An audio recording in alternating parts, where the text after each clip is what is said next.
Firstly, thanks Rahul and thanks Deepak for being here. It's a beautiful day out there in Liverpool, and thanks for taking the time to be with us. Pleasure, but then what are we doing inside when it's a beautiful day outside? And to keep it short and sweet, let's get to the topic so that we can spend the time outside. But the topic which I was given today to discuss was this whole notion of inclusive growth. Firstly, do you believe that inclusive growth can actually happen? Is this something, it's a reality, or is this something which is even possible? Rahul? It depends on definition of inclusive growth. If it means that the poor should come up and everybody should come up and people should benefit because of growth, because nowadays I don't think anybody believes in trickle down. And as I will mention in one of my talks tomorrow, I don't believe in trickle up. So it depends on what you mean by that. But if it means, like we had socialism for 40 years, it was a disaster. But if socialism means the maximum good of maximum people, I support it. But that's not how it was planned or implemented. So in brief, the answer is yes. I think we need growth which is inclusive, but must be properly defined, and you can't have freebies and giving away things for non-merit subsidies and making a mess of everything, which are two periods of one government called UPA, very good friends of mine, made a mess, especially during the last 5 years. And Deepak, your point of view on this topic? He agrees with me. Well, I call him uncle, so. I call him my niece. No, but jokes apart, look, let's put it this way. There has been an intent to do financial inclusion, and I'm going to be focusing on a particular sector there. Sure. There have been major gaps, and today you take a foreign bank like which I am associated. In a city like Mumbai, you've got the biggest slum there, Dharavi. And it was absolutely surprising that we were able to get people in 3 months, almost about 60,000 people who didn't have bank accounts earlier. Yeah. Now, the point that I'm making is that if you want financial inclusion, you must have the ability to reach these people. You must have the ability to offer them products. And two things happened as a result of which. We took a route of opening up as business correspondents, through business correspondence. And that meant getting people, and particularly ladies in that area, who were vegetable vendors earning maybe about £0.5 per day, 50 rupees a day. And we got them trained. They opened up the outlet where there was an ATM. And why I'm saying this specifically is that this is where the opportunity lies. And if you take this approach through the banking sector, you're able to reach them with other products in insurance, etc. Yeah. So we were able to also cut off that 10-page form, which is the KYC. Because a one-pager, you walk into the bank, in 5 minutes to 6 minutes, you have a bank account with a debit card, KYC completed, and a 1 lakh insurance policy free. So what that did was it brought in people, and we discovered that these are people with debit cards. They were spending monies in all sorts of places, in shopping and other things. So to answer your point, I've gone about in a manner where I see through the banking route where people who were not banked earlier is to have got them onto the table. And I think you're on to something here, right? As we talk about financial inclusion, and I look at it saying, the first step in the process is, recognizing them, giving them, kind of banking access and so forth. But as you look at India today, 1 million people a month are coming out young, ready to work, but there are no jobs, right? So Rahul, so when you look at this scenario, 1 million people, you can give them bank accounts, you can give them insurance products, but how do we train them? And is there a way to piggyback on the banking system, or is there a creative idea where the sectors across banking and education can kind of collaborate here to make it happen? How do you see it? Well, in brief, because I think 90% of what we said will be all cut out. We can't be showing this anywhere. So you need growth, but you need growth with employment. Otherwise, the growth is no use. That's it. And without employment, he doesn't have income. And without that, nothing works. Yeah.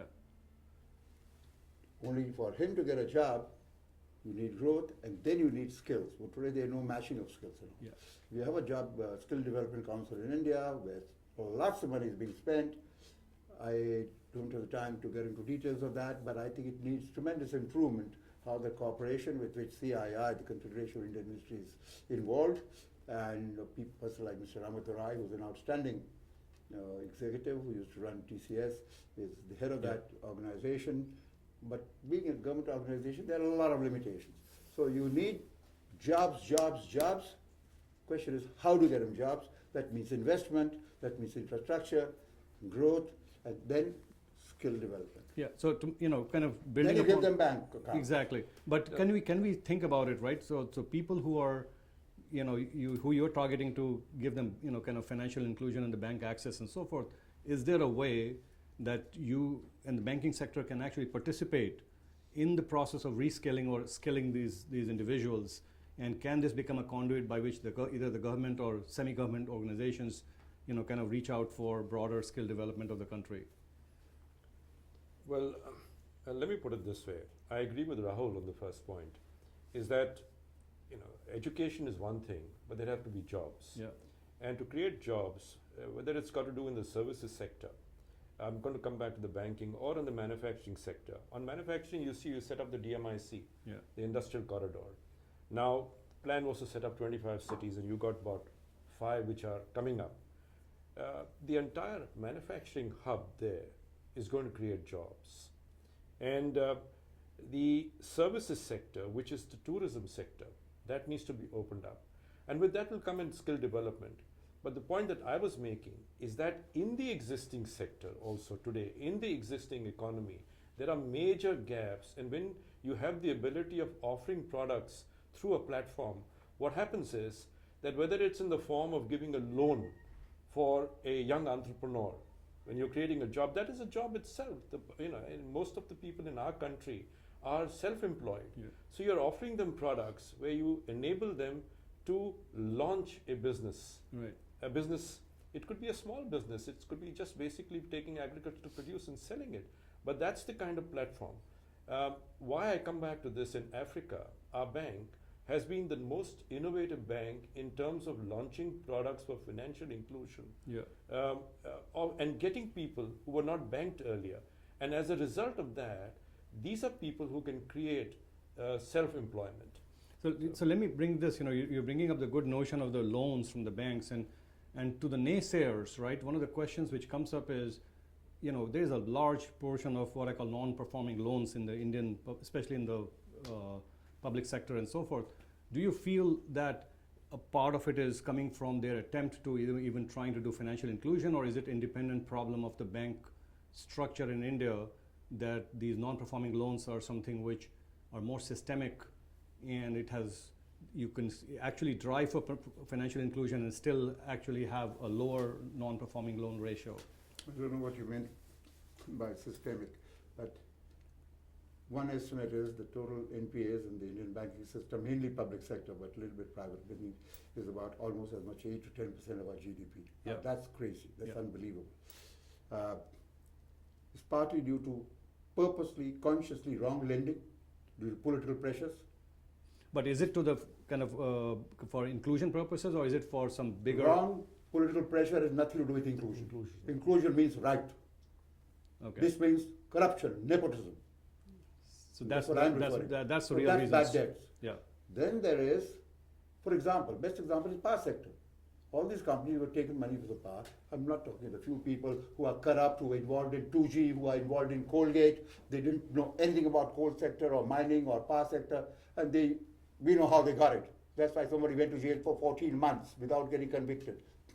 We don't know all that. Then some businessmen went also to jail for almost 9-10 months. But these are the guys, the correct ones are, I took loan for putting a power plant, producing a power plant. I produced my power plant, I can't run it.